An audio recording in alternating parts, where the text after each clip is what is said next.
Assalamualaikum warahmatullahi wabarakatuh. Berjumpa lagi dengan saya Handi Susanto, LPSE Provinsi Banten. Pada hari ini saya akan menjelaskan tentang bagaimana cara pejabat pengadaan membuat paket pengadaan langsung. Jadi pada video sebelumnya sudah dijelaskan bagaimana PPK membuat paket pengadaan langsung. Jadi prosesnya paket pengadaan langsung ini dibuat terlebih dahulu oleh pejabat pembuat komitmen. Kemudian setelah dilengkapi beberapa berkas seperti HPS, kerangka acuan kerja atau spesifikasi teknis dan gambar, kemudian juga data pendukung HPS disiapkan oleh PPK, kemudian dibuat paketnya. Lalu PPK akan membuat surat pemberitahuan kepada pejabat pengadaan bahwa paket pengadaan langsung sudah dibuatkan oleh PPK. Untuk selanjutnya dilanjutkan pembuatan paket oleh pejabat pengadaan. Nah, hari ini kita akan menjelaskan bagaimana pejabat pengadaan melanjutkan pembuatan paket pengadaan langsung sampai nanti paket ini diumumkan dan para penyedia barang jasa yang terundang pada paket ini dapat mengikuti atau dapat mendaftar pada paket pengadaan langsung tersebut. Lalu bagaimana caranya? Kita langsung saja ke aplikasi. Setelah mendapatkan surat pemberitahuan dari pejabat pembuat komitmen atau PPK bahwa paket sudah dibuatkan, maka pejabat pengadaan akan login ke sistem LPSE dengan klik login, kemudian masukkan user ID pejabat pengadaan, kemudian masukkan password, lalu pilih non penyedia, dan klik login. Maka pejabat pengadaan akan masuk ke sistem SPSE. Untuk melanjutkan pembuatan paket, pejabat pengadaan akan klik di menu daftar paket. Kemudian di sini ada non-tender, kita lihat di sini ada satu paket paling atas ya, yaitu belanja cetak dengan metode pengadaan langsung, statusnya draft, kemudian di sini ada tombol buat non-tender. Maka pejabat pengadaan dapat langsung melengkapi paket yang sudah dibuat oleh PPK di tombol ini, klik buat non-tender. Kemudian akan tampil informasi paket non-tender atau paket pengadaan langsung. Kita lihat di sini kode paketnya, kemudian nilai HPS-nya yang sudah dibuatkan oleh PPK, kemudian nama paket, belanja cetak, lalu metode pengadaan. Di sini disebutkan jasa lainnya dengan metode pengadaan langsung.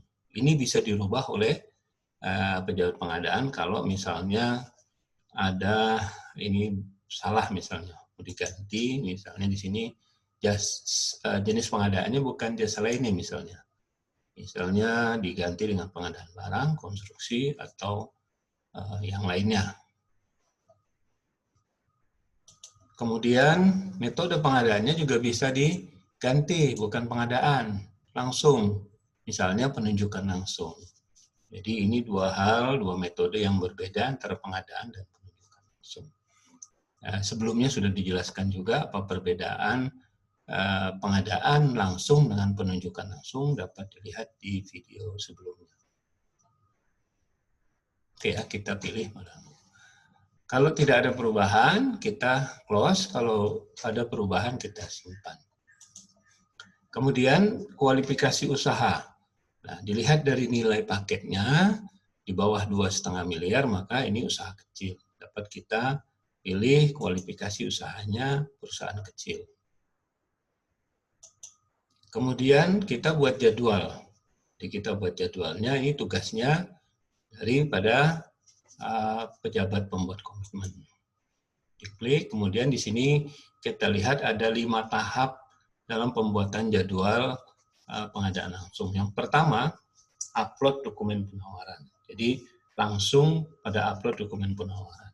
Sebelumnya, bahwa nanti para penyedia yang terundang itu akan otomatis terundang melalui sistem dan akan masuk ke email dan inbox di penyedianya sehingga penyedia dapat mendaftar dan langsung melakukan upload dokumen penawaran.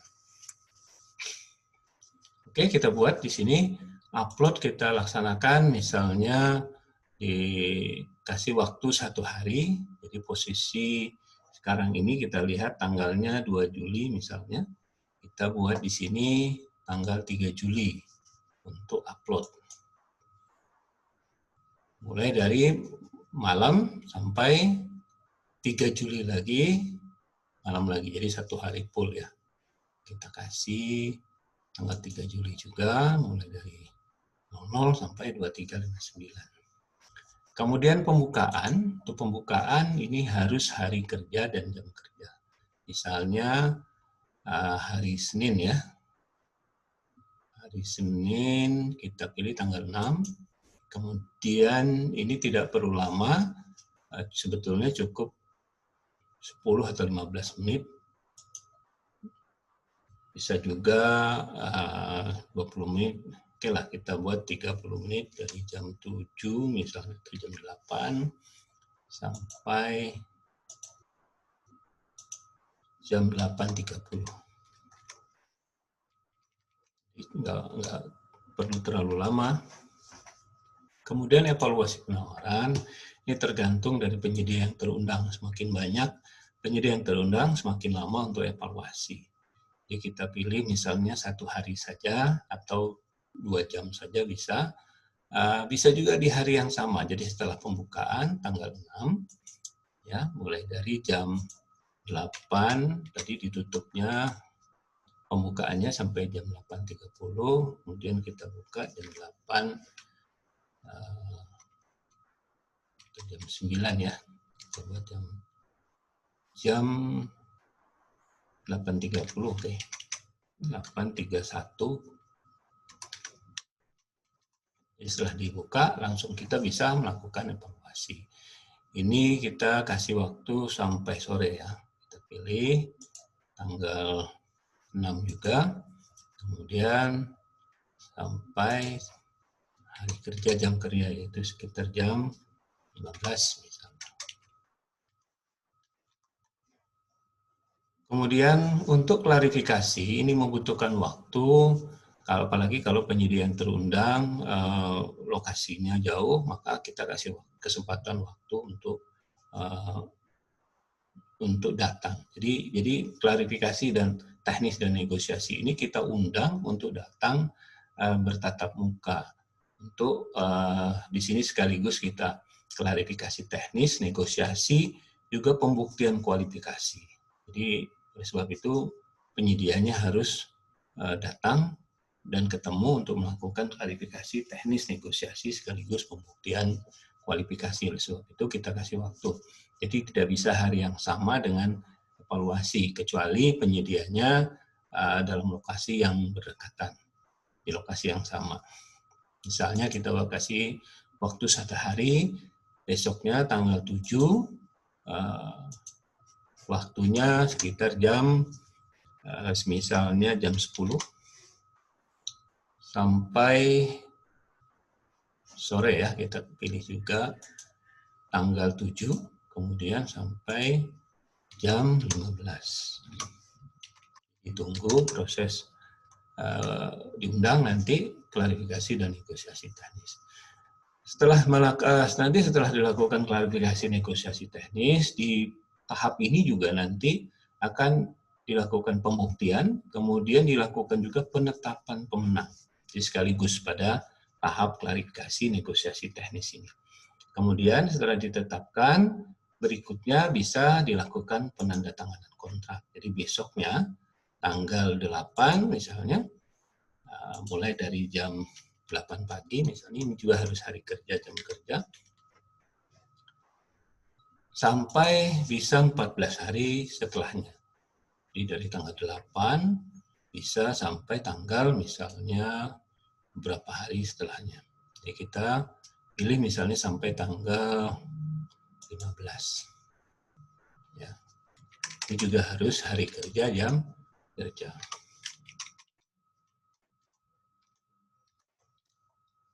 Dengan demikian, maka kita sudah membuat jadwal untuk tahap proses pengadaan langsung, di mana jadwalnya kita lihat di sini tadi ada 5 tahap. Yang pertama, upload dokumen penawaran, di mana undangan atau pendaftaran itu tidak dilakukan otomatis.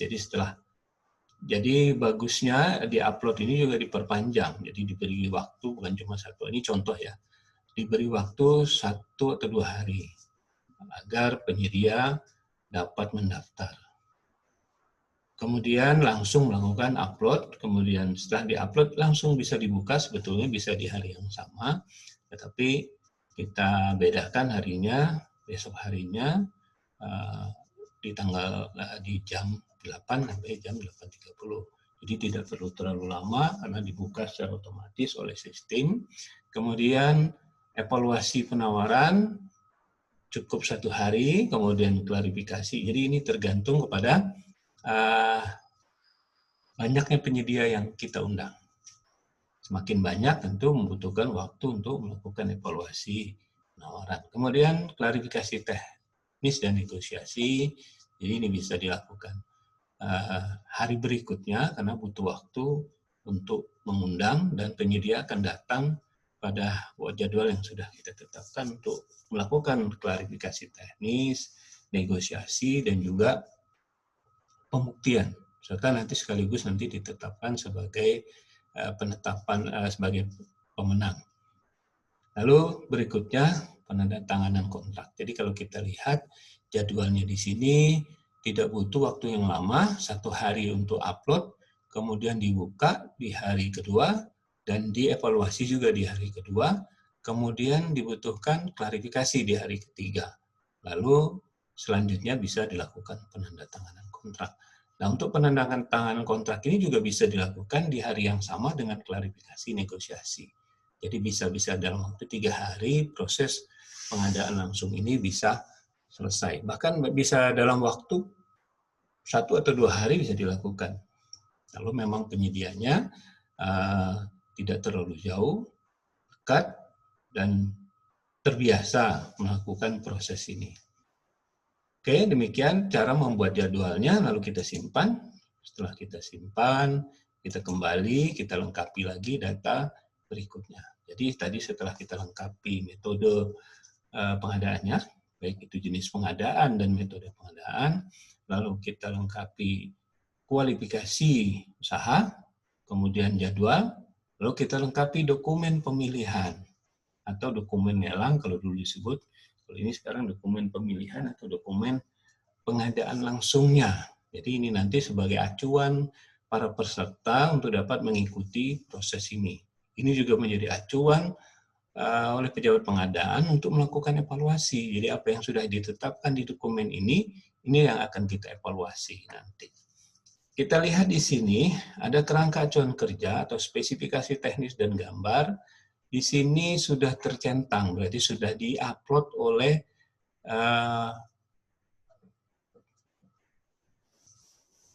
PPK ya. Kita bisa lihat, kita klik sini kelihatan ini nama file yang sudah di-upload. Nah, disarankan kepada ini wajib dibuka oleh pejabat pengadaan, dibuka, dibaca, dipelajari kakaknya sehingga dapat menentukan persyaratan-persyaratan lainnya. Oke, kemudian juga rancangan kontrak ini juga bisa dilihat bisa kita koreksi dan disampaikan kembali ke pejabat pembuat komitmen. Ini ya, bisa kita download, nanti kita baca, dipelajari untuk dapat menentukan nanti persyaratan-persyaratan lain di luar ini.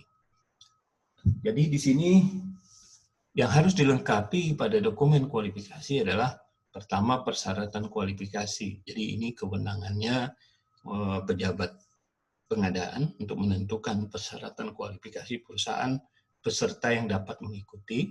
Kemudian masa berlaku penawaran ini juga ditentukan oleh pejabat pengadaan. Lalu dokumen teknis. Jadi kalau kita ketahui bahwa dokumen penawaran itu ada 3 jenis. Yang pertama penawaran administrasi, kemudian ada penawaran teknis, dan penawaran harga. Jadi ada 3 jenis 3 bagian dari penawaran. Jadi bukan cuma penawaran harga, tetapi ada administrasi dan teknis. Nah, di sini dokumen teknis juga ditentukan oleh pejabat pengadaan, apa saja. Nanti kita bisa lihat. Kemudian, dan informasi lainnya. Jadi cukup ini yang wajib, yang dikasih bintang merah ini berarti wajib kita upload. Kita coba yang pertama, persyaratan kualifikasi. Kita klik. Sini akan muncul jenis izin usaha. Jadi kita sesuaikan dengan pekerjaannya. Misalnya pekerjaan tadi adalah belanja cetak. Jadi untuk cetak berarti perusahaan harus memiliki percetakan. Dengan izin usaha misalnya SIUP, kemudian klasifikasinya percetakan. Kemudian izin lain yang dibutuhkan misalnya TDP atau situ misalnya. TDP.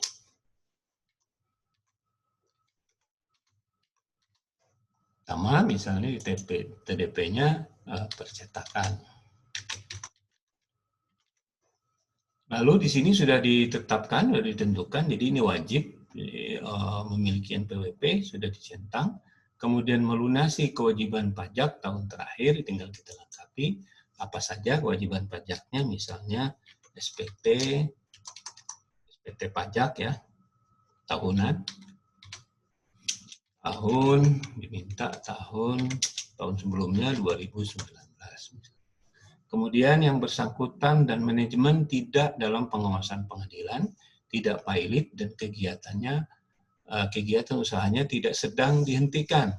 Ini nanti penyedia harus membuat surat pernyataan bahwa yang bersangkutan dan manajemennya tidak dalam pengawasan pengadilan. Ini kita syaratkan, ini wajib. Jadi penyedia nanti harus membuat surat pernyataan di bawah diketik, kemudian dikasih materai sebagai pernyataan ini, nanti kewajiban. Ini syarat wajib. Lalu yang berikutnya tidak masuk daftar hitam atau tidak dalam blacklist. Ini juga nanti dibuat oleh penyedia surat pernyataannya. Jadi ini syarat-syarat yang harus dipenuhi oleh penyedia untuk dapat mengikuti supaya bisa lolos pada pengadaan langsung ini. Ini syarat-syarat kualifikasi perusahaannya. Syarat lain bisa pengalaman pekerjaan. Kalau kita mau syaratkan, tentunya tinggal dicentang, lalu pengalaman pekerjaannya apa? Kita tuliskan pengalaman jenis.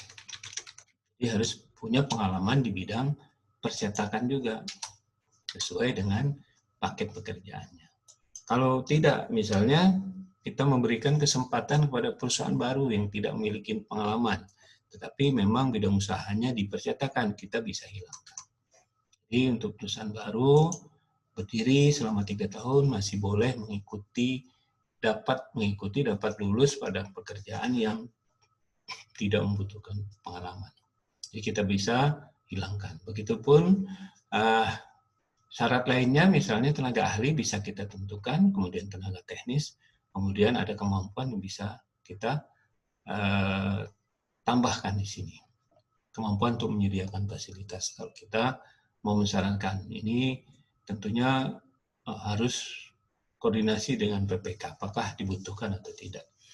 Kemudian apabila ada syarat lainnya yang harus kita tentukan, tambahkan, kita bisa tambahkan di sini. Misalnya kita contoh tambah syarat, kita centang, lalu kita syaratkan misalnya surat dukungan atau referensi bank. Misalnya. Jadi apabila perusahaan ini tidak memiliki alat, dapat meminta dukungan atau surat dukungan dari yang memiliki alat. Bahwa nanti kalau dia menang pada pekerjaan ini, dia dapat didukung dengan dipinjamkan alat atau disewakan alat kepada perusahaan yang menang ini. Ini contoh salah satu. Ini tinggal lalu kita simpan. Kalau tidak, jadi kita hilangkan centangnya. Demikian ya. Untuk syarat-syarat lainnya bisa ditambahkan juga. Tambahkan lagi. Oke, lalu kita simpan.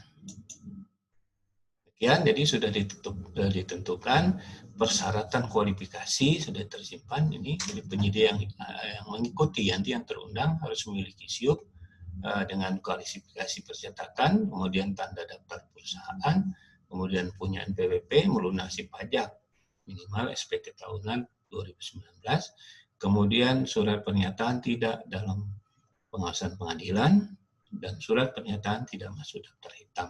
Ini jadi hanya beberapa saja untuk contoh latihan ini. Izin usaha ada 2, kemudian NPWP, lalu pajak, kemudian surat pernyataan tidak dalam pengawasan pengadilan dan tidak masuk daftar hitam. Hanya 5 syarat yang kita tentukan. Lalu kita simpan. Setelah disimpan, kita kembali. Di sini sudah kita tentukan, kelihatan di sini sudah tercentang atau terchecklist. Kemudian syarat berikutnya adalah masa berlaku penawaran, berapa hari yang kita tentukan. Ini merupakan administrasi penawaran. Jadi kalau di bawahnya ada teknisnya, ini administrasi.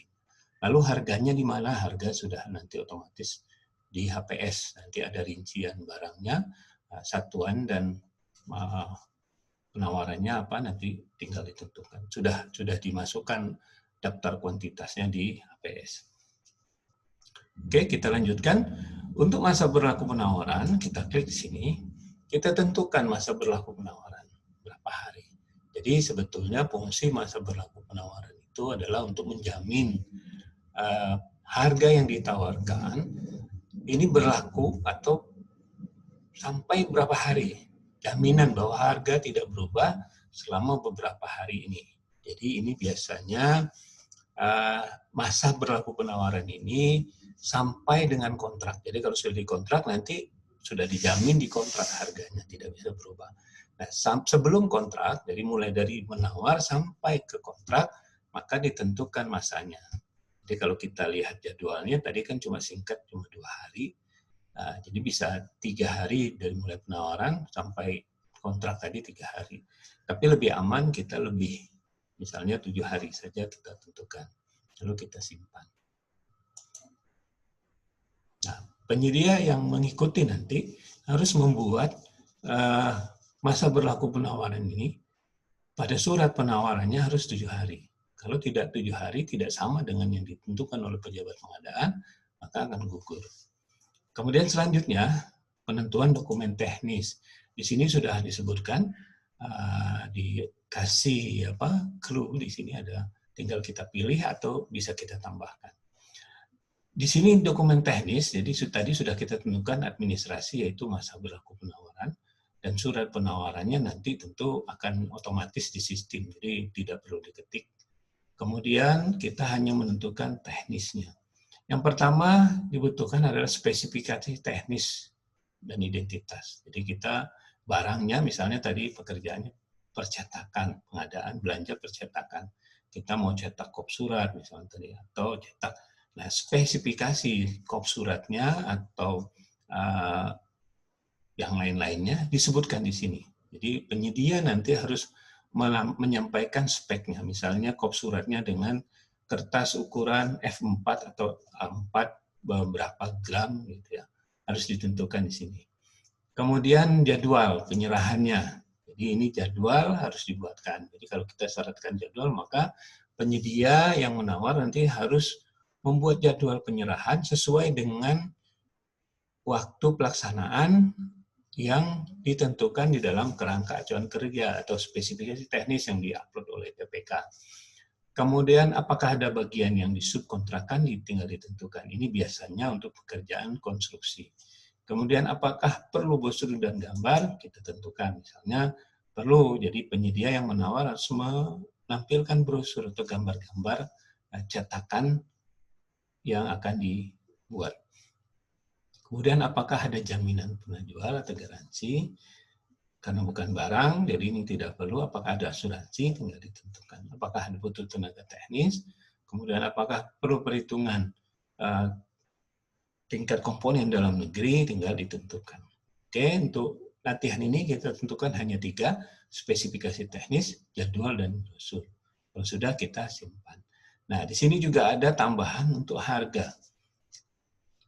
Di sini ada daftar kuantitas dan harga. Daftar kuantitas dan harga ini adalah rekap daftar harganya kalau misalnya rinciannya terlalu banyak. Kalau kita lihat tadi di kalau kita lihat di APS-nya untuk belanja ini hanya sedikit.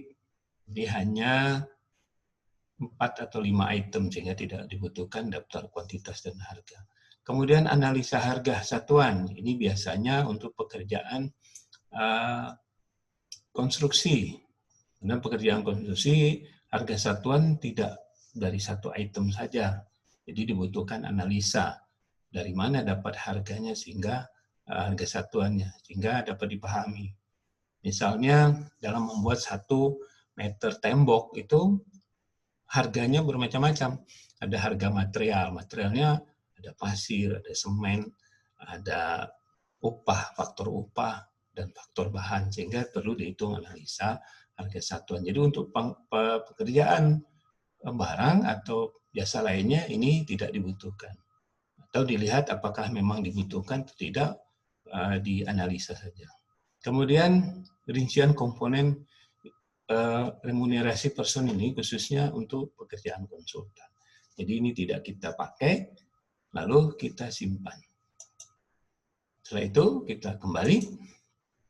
Nah, kalau kita lihat di sini, sudah ditentukan semua, sudah diisi, yang wajibnya ya. Tapi belum selesai. Di sini kita harus mengupload. Apa yang harus diupload? Jadi ini adalah hal-hal yang penting, poin penting yang harus dilengkapi di dalam dokumen pemilihan. Lalu ada hal-hal lain yang biasanya ada di standar dokumen pemilihan atau SDP yang sudah dikeluarkan oleh LKPP atau SDP untuk pekerjaan konstruksi yang dikerjakan oleh Kementerian Pekerjaan Umum. Nah, SDP itu harus diupload. Jadi SDP-nya diedit, disesuaikan dengan pekerjaan ini, kemudian diupload. Jadi informasi penting lainnya, itu ada di sini, nanti di SDP-nya. Jadi ini informasi yang paling penting dan yang penting lainnya harus kita upload di sini. Jadi kita upload, kita tuliskan sekaligus nomornya, misalnya nomor dokumen pemilihannya, tanggalnya, lalu kita pilih standar dokumen pengadaan yang sudah dibuat PDF, yang sudah kita edit dan kita sesuaikan dengan paket pekerjaannya. Kita pilih filenya, misalnya di sini tidak ada, kita coba cari di SDP di sini. Contoh ya. Nah, SDP-nya kita upload dalam bentuk PDF, lalu kita upload. Itu di sini akan berubah menjadi dokumen pemilihan. Kalau kita lihat dokumen pemilihan ini nanti bisa dibuka oleh penyedia, kita lihat tampilannya seperti ini. Jadi apa yang kita sampaikan tadi, di sini kelihatan dokumen pemilihan lengkapnya ada di SDP, kemudian ada masa berlaku penawaran 7 hari, lalu dokumen penawaran teknis yang harus disiapkan oleh penyedia dalam bentuk PDF nanti ada 3. Yang pertama spek teknis dan identitas, kemudian jadwal penyerahan dan pengiriman barang, kemudian 3 brosur atau gambar. Ini syarat teknis yang harus disiapkan dalam bentuk PDF oleh penyedia, nanti ini yang diupload. Jadi kalau ini tidak diupload maka penyedianya akan gugur. Begitupun dengan administrasi, di sini ada masa berlaku penawaran 7 hari. Kalau tidak sama dengan ini, maka bisa digugurkan. Atau kurang dari 7 hari bisa digugurkan. Kalau lebih bagaimana? Lebih bisa diluluskan. Lalu persyaratan kualifikasi di sini sudah ditentukan, kemudian KAK yang diupload oleh PPK dapat di-download, kemudian rancangan kontrak juga, kemudian harganya ini. Ini yang harus ditawar oleh penyedia nanti. Jenis barangnya, kemudian satuannya, lalu volumenya. Tinggal dimasukkan harga satuan oleh penyedia nanti. Jadi demikian, ini dokumen pemilihannya sudah kita buat ya. Lalu kita kembali ke paket tadi. Setelah itu, di sini ada survei harga pembanding. Jadi kita lihat di sini ada data dukung HPS. Jadi sebelumnya PPK sudah mengupload data dukung HPS. Kita lihat data dukungnya, ternyata survei informasi harga. Jadi berdasarkan survei itulah dibuatkan HPS Sehingga PPK ada dasarnya atau data dukungnya. Kalau ditanya dari mana HPS-nya, dari hasil survei dari beberapa penyedia. Nah, survei pembanding ini, atau kalau dari data dukung HPS, ini masuk ke survei pembanding di pejabat pengadaan. Ini jadi di sini pejabat pengadaan diminta untuk melakukan survei lagi. Jadi bisa melakukan survei lagi untuk melengkapi survei. Jadi di sini data pendukung, kalau kita lihat ya di sini sudah survei informasi harga. Jadi data pendukung ini bukan cuma dari survei pasar, bisa juga dari kontrak sebelumnya yang sejenis, atau bisa juga dari daftar harga satuan yang dikeluarkan oleh pemerintah, bisa juga berdasarkan harga satuan yang dikeluarkan oleh asosiasi. Jadi bisa dari berbagai cara, yaitu untuk data dukung HPS. Nah, untuk lebih kompetitif, maka pejabat pengadaan bisa melakukan survei harga pembanding lain. Jadi bisa diklik di sini, kemudian setelah disurvei, dijadiin hasilnya dibuatkan dalam bentuk PDF, lalu diupload di sini. Jadi bisa melengkapi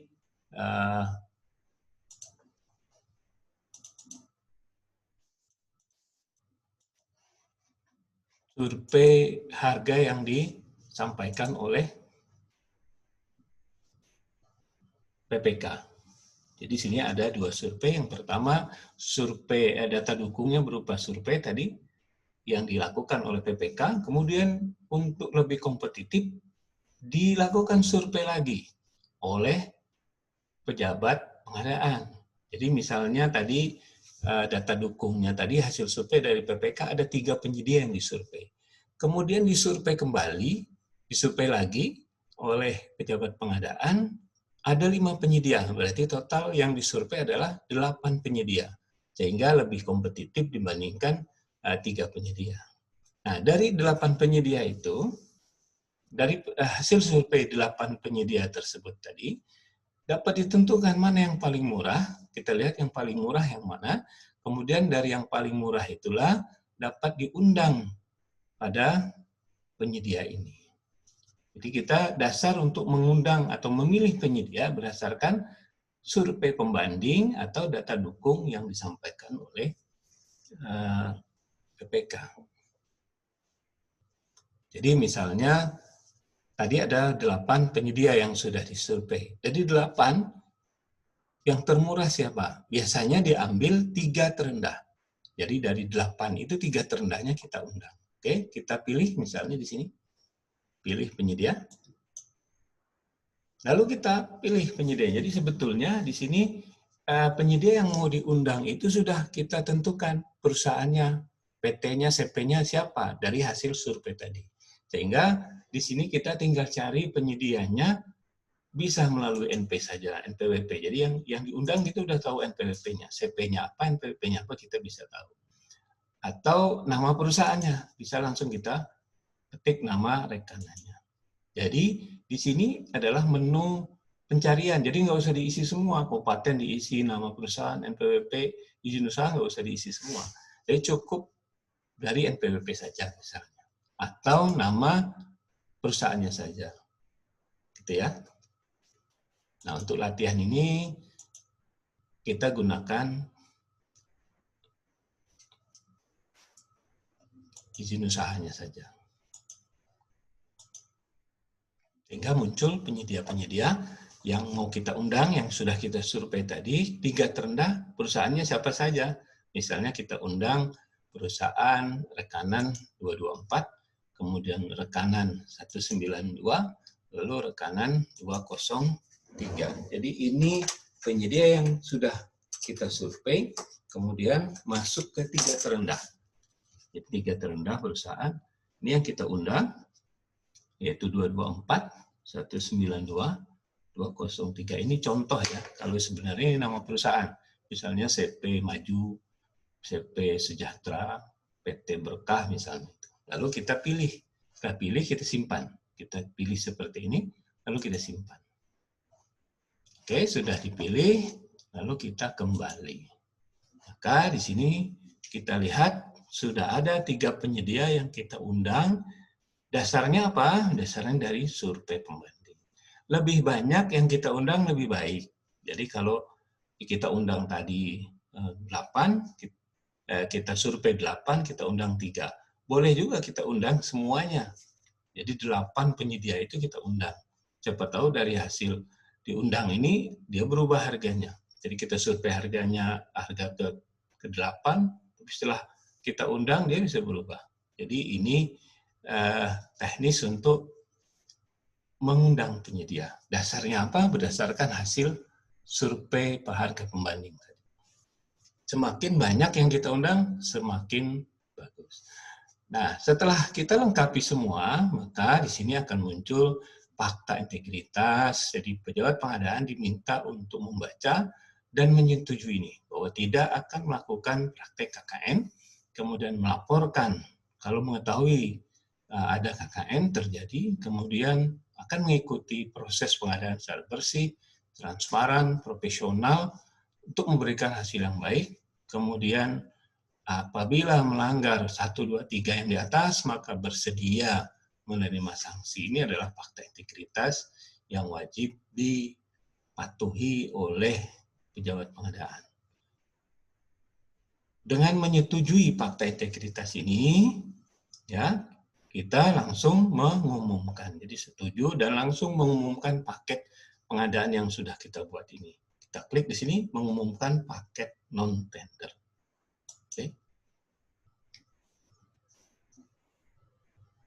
Oke, sampai di sini maka paket ini sudah kita buat dan sudah tayang di halaman depan. Kalau kita logout, keluar ya, kita lihat di sini ada paket belanja cetak dengan jenis pengadaan jasa lainnya. Berarti sudah selesai pembuatan paket dan pengumuman paket. Oke, demikian cara pejabat pengadaan membuat paket, melengkapi paket, mengundang dan mengumumkan paket ini pada sistem LPC. Mudah-mudahan tutorial ini dapat bermanfaat bagi kita semua. Terima kasih atas perhatiannya. Assalamualaikum warahmatullahi wabarakatuh.